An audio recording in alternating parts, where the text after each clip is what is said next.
Hello friends and welcome back to the Real Texas. Let's journey onward. Right, last time we left off, I looked at this big ass machine complex and said, fuck it, I'll figure it out next time. So let's go this way. I don't really know what's going on. I don't know what half these creatures are that are deadly, of course. These things scare the shit out of me. They hit me and I drop my weapon. Whoa, what the fuck is that? Can I shoot it with my weapons? Oh god. Oh no. Oh. He killed me, guys. I'm dead. I don't know what the fuck just happened, but I died. Okay. So what do you... I want to actually... Oh, no.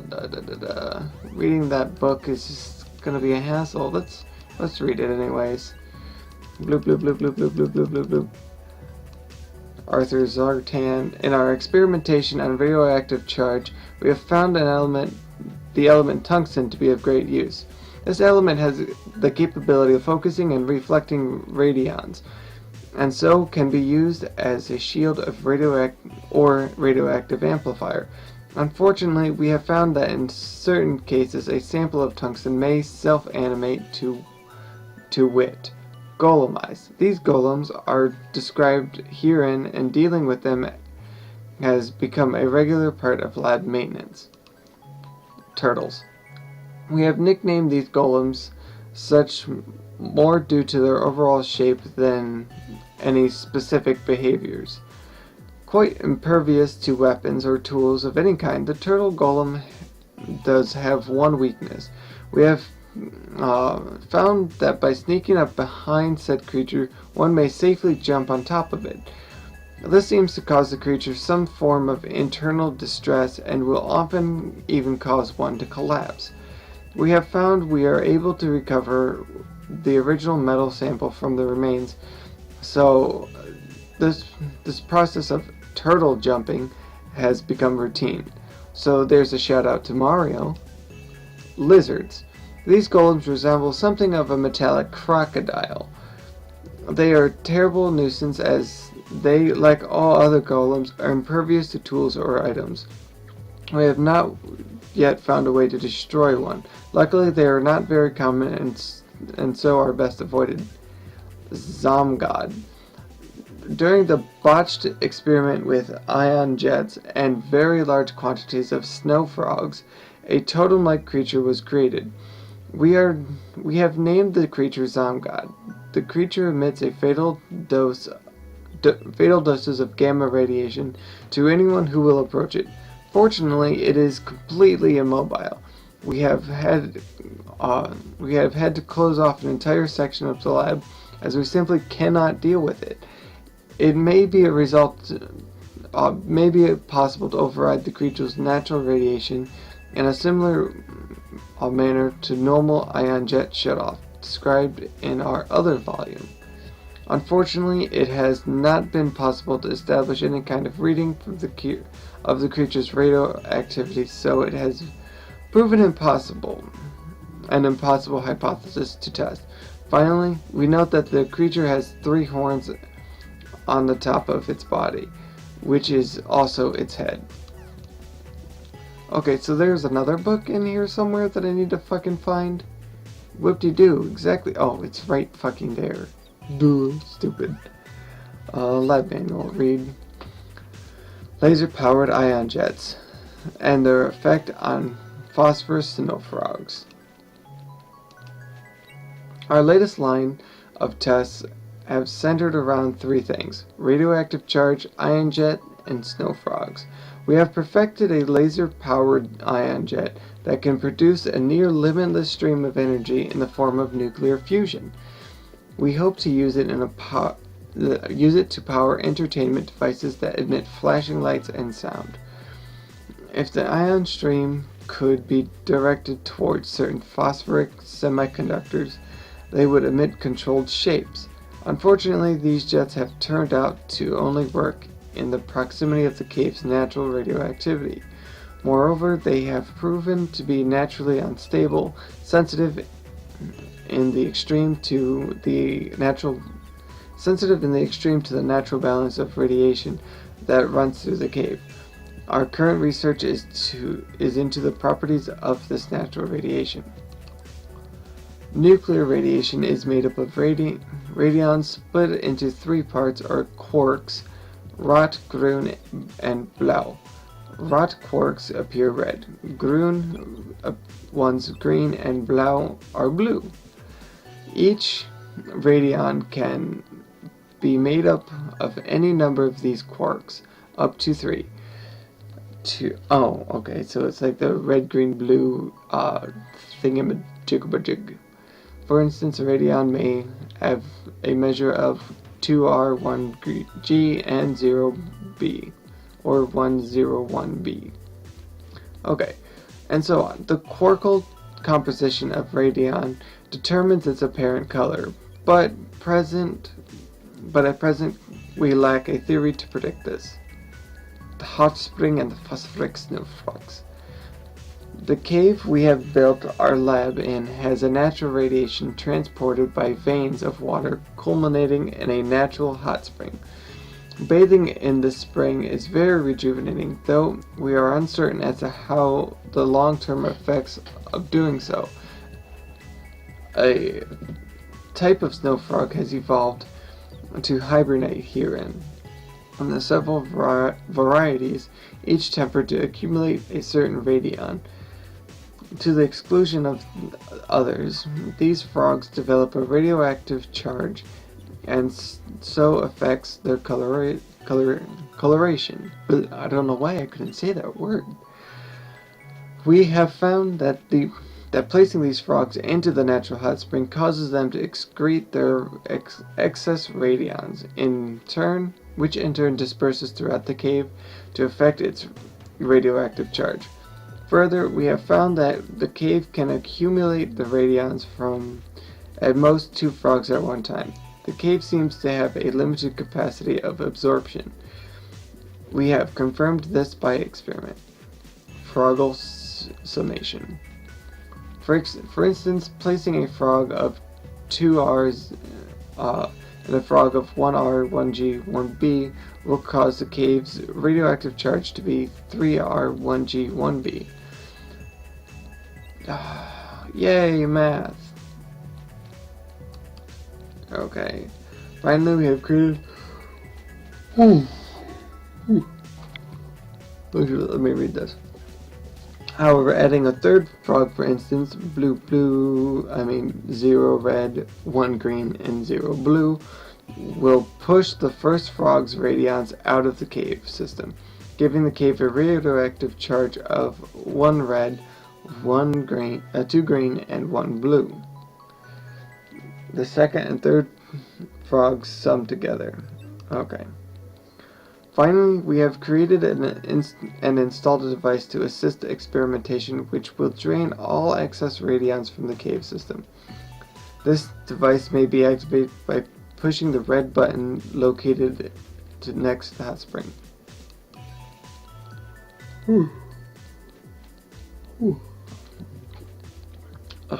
This is going to be an episode of reading.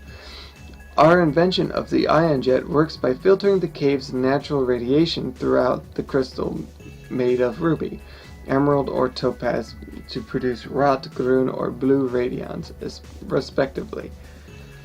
These jets have been constructed in several stable configurations. The greatest challenge has so far been to avoid quantum cancellation effects described in the previous section. For instance, a jet set to filter all but 2 R, 2 green, and 1 blue will cease to produce an energy stream if the cave's radioactive charge is set to 1 R, 1 green, and 2 blue, or higher. I don't get it.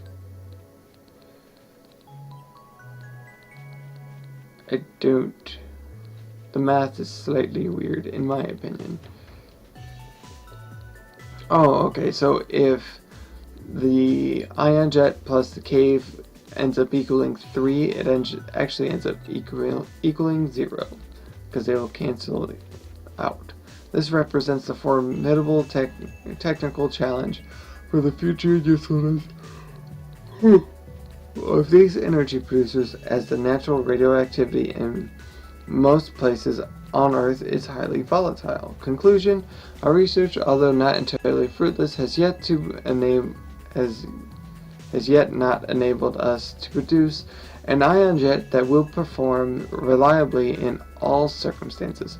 The natural radioactivity of this cave, there together with the availability of phosphoric snow frogs, has, however, enabled us to reliably experiment with the combinatorial aspects of radiation quark theory and produce predictable results. Sorry, this book is boring me to death. In our quest to produce the ultimate entertainment device, we may abandon this line of research and instead pursue technology based on luminescent conducting diodes, as they seem a simpler approach. Yo. Okay. So I have no idea. Whoa. So these are the lizards. The lizards. Can't do anything to them.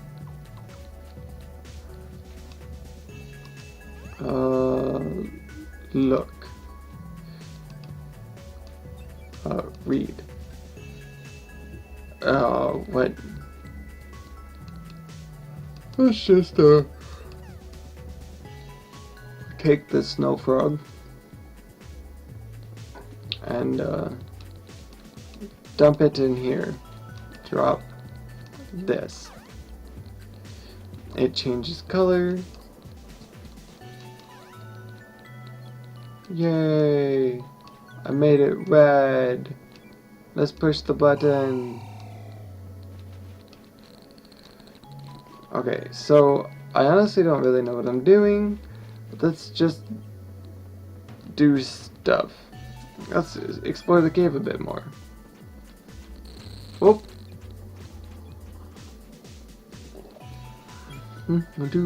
Oh. Okay, so I can't do anything there either. So I need to shut off the jets. I'm not entirely sure how I'm going to manage this, but I will figure it out. So, what are you, friend? Oh, wait, I can go upstairs. What's up here? Answers, maybe? Or just more questions? I have no idea. Open that portcullis. What is through here? Are you evil, or are you gonna try and kill me? Talking to K4RL. What's your name? K4RL. Job? Lab Assistant Robot Lab. I assist in the purchasing of snow frogs. I also purchase tungsten alloys. Tungsten. Sensors detect no tungsten alloys present. What is that thing in the back? Why are you selling green jello? I have no idea.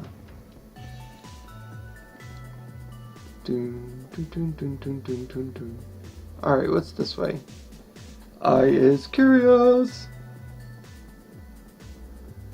Okay.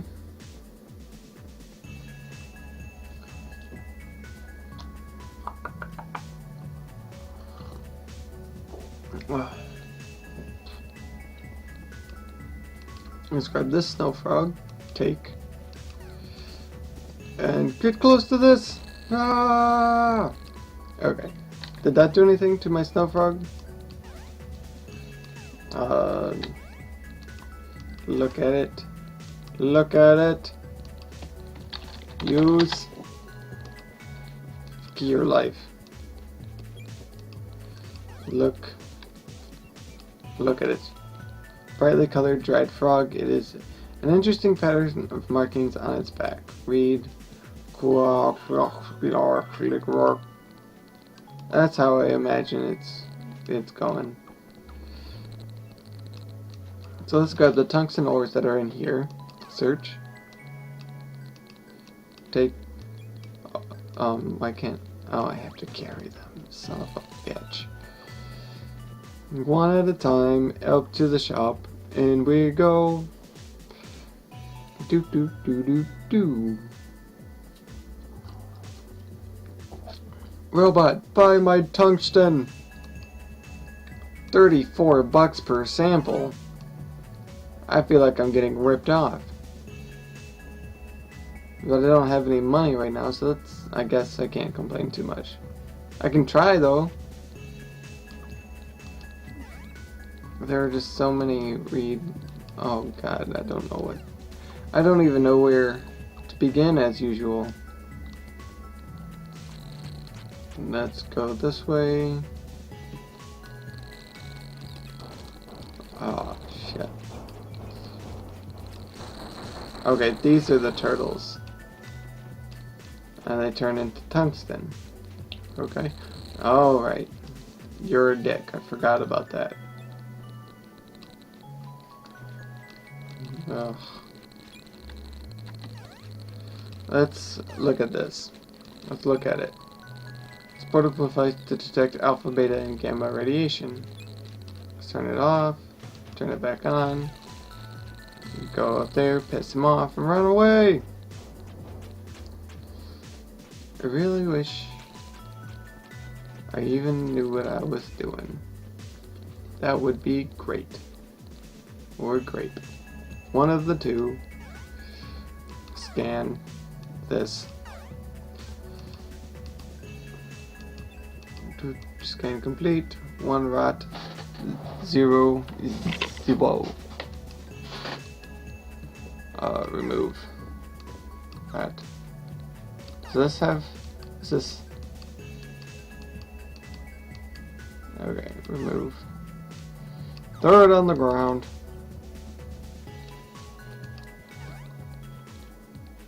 Take.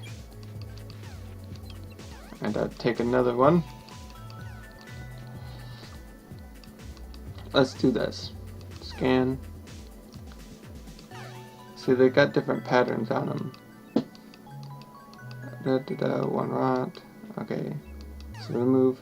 How would I change their colors though? I'm curious about that. I'm sure I read it somewhere, but I haven't retained the information, to be honest with you guys. Draw.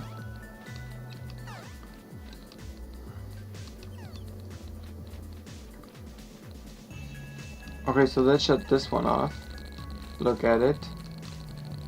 Read. Aether. Okay. Can I push this button? And that turns that back on. Okay. So I need to. I'm gonna take a moment to reread these books. And I'll get back to you guys in a minute once I've figured out in my head what the fuck I'm doing.